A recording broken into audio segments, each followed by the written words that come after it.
Isa ka bang small business owner na nag-struggle to grow your business just like me? Don't worry guys, because I can relate and I can feel you. But it doesn't mean hindi ko din pwedeng i-share ang aking mga practices na ginagawa ko ngayon to make my business grow.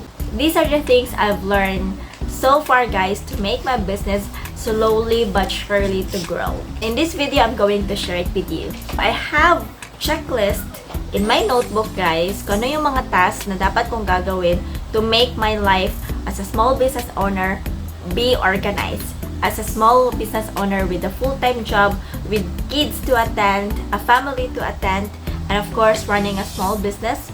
So to make my life easier, and I'm going to share it with you right now. First in my checklist guys is yung admin task. How are you organizing your admin task? Are you plotting a specific time or plotting a specific schedule to work with your admin task? Because to me, my admin task, I work with it every Monday, guys.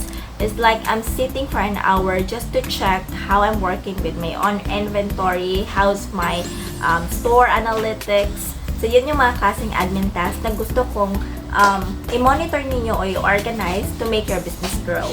Second in my checklist is yung marketing task ninyo, guys. How are you doing with your marketing? Like, which social media are you mainly focused in marketing your product? Of course, meron naman talagang mga social media platform na gusto niyang i-focus para mag-promote ang inyong product.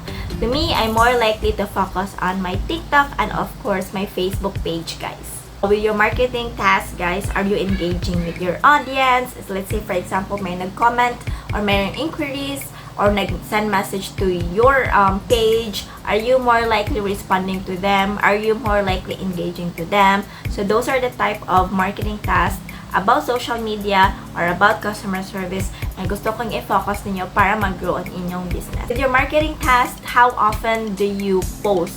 How often do you upload a video or upload a product or upload information about your product, guys?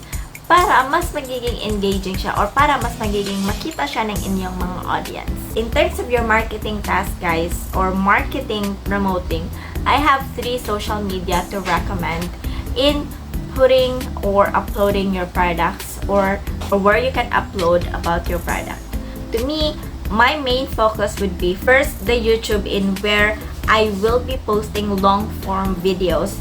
Super haba ng content, it's more informative, it's more details about my products, more details of my business. Yun. The second one would be the TikTok, which I will repurpose my long form videos from YouTube.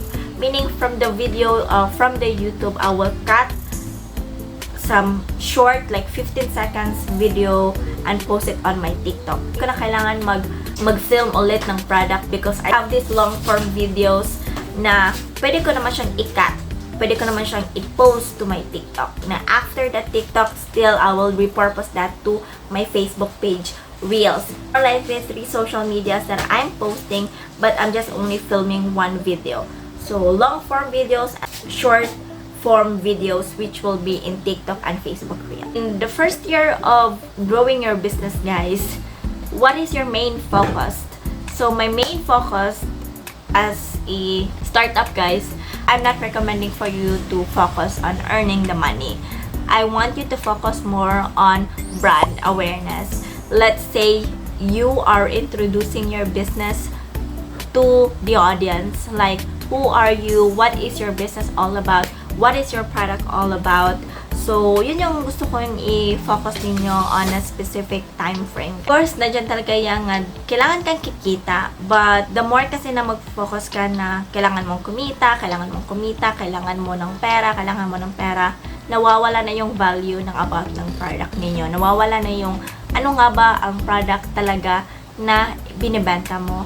So, let's say for example, you're a skincare company.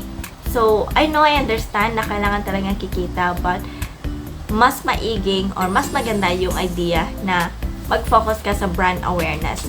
Like, who are you? Who is your company about? And ano yung mga product na binibenta ninyo? Magkano yung binibenta ninyo? Kasi the more na nagfo-focus tayo sa brand awareness, the more na nagfo-focus tayo kung sino nga ba tayo or ano nga ba ang product na ito, then slowly but surely your business will grow. That's it for today, guys. Thank you so much for watching. Hopefully, yung video natin ay naging informative to you. And if so, please hit the like button kasi the more that you will like our video, tataas yung algorithm ko at mas ipopromote pa ito sa mga audience gaya ninyo. Please don't forget also to share if you have any friends, family, or relatives na nangangailangan ng video neto. And don't forget to subscribe to my channel. Follow my TikTok account. And I'll see you on our next video, guys. Bye! And Mama's pretty, I love her.